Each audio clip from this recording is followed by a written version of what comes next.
So let's read it together. In Matthew 18, beginning in verse 18, Jesus says this. He says, I tell you the truth, whatever you bind on earth will be bound in heaven, and whatever you loose on earth will be loosed in heaven.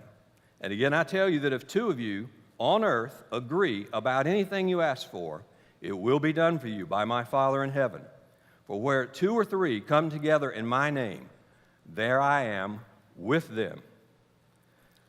Wow, those are almost frightening words, because in this passage we have both what is most attractive to us about prayer and also what is most frightening to us in prayer. And what that is the word authority. There is some authority that we have in prayer that we don't understand. It kind of scares us a little bit, but it's tantalizing just enough to fascinate us. We're interested, we're curious, but we're not sure how to handle it. It's like if you're not an electrician and you go to mess around with the wiring in your home, you think you can fix it, but you respect the electricity. You respect the fact that because you don't have all the information, if you connect something that shouldn't be connected, a Missouri mule is going to kick you real hard right across the room. So prayer, when we have a biblical understanding of it, is one of our most powerful weapons, and yet it's one of our most underused weapons that we have. It has great, great supernatural power that if we don't understand it properly, it can be dangerous. If we abuse it, manipulate it, it can be dangerous. So to quote that great theologian from the Spider-Man movie, Aunt May, with great power comes what? Great responsibility. See, you've got a lot of Spider-Man fans in here, right? So this passage has a lot of power connected to it, and there's a great responsibility on our parts to understand it, to not manipulate it, to not make it say something that it's not trying to say, but to access what it does say and to apply it to our lives.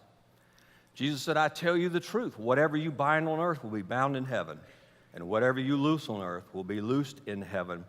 And we talk about binding and loosing as Baptists. That is scary sounding stuff. Now, there's other folks that aren't afraid of this. They love it. And love it so much that it gets twisted and turned. And so as good Baptists, what do? We let some false teachers scare us off of this passage, and we just neglect it altogether. That's what Baptists do.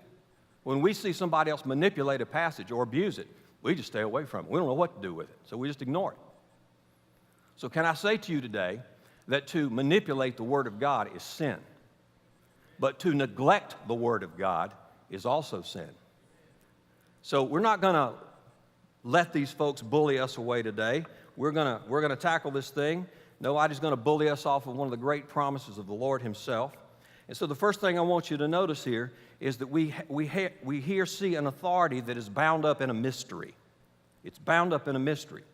So to understand better what Jesus is saying in this passage, I think we have to ask ourselves two questions. Number one, when Jesus talks about binding things in heaven so they can be bound on earth, I think we have to ask ourselves, what is heaven and where is heaven? I need for you to tune in real carefully now, because I don't want you to misquote something I'm about to say. But too often we think of heaven in terms of space. We think of the earth as down here, and God is in heaven up there somewhere. And that is an incorrect assumption on our part. Heaven is not up there, and we're down here. Many years ago, when the Russian cosmonauts first went into space, their first journey into outer space, as an atheistic nation, they were proud to proclaim, we've gone into outer space and we have not found heaven, therefore it does not exist. Any of you remember that? Remember that statement from them? We've looked, it's not out there, it doesn't exist. You guys believe a myth. And how foolish it is to be so ignorant as to think human beings can see heaven in terms of physical things.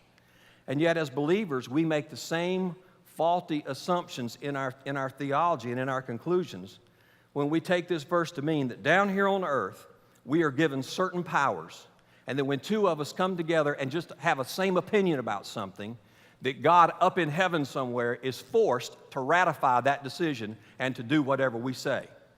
That is incorrect thinking. That is incorrect theology. That is incorrect thinking about heaven. That is incorrect thinking about God. When did God become our lapdog that we put on a leash and give him a command to sit, stay, and roll over?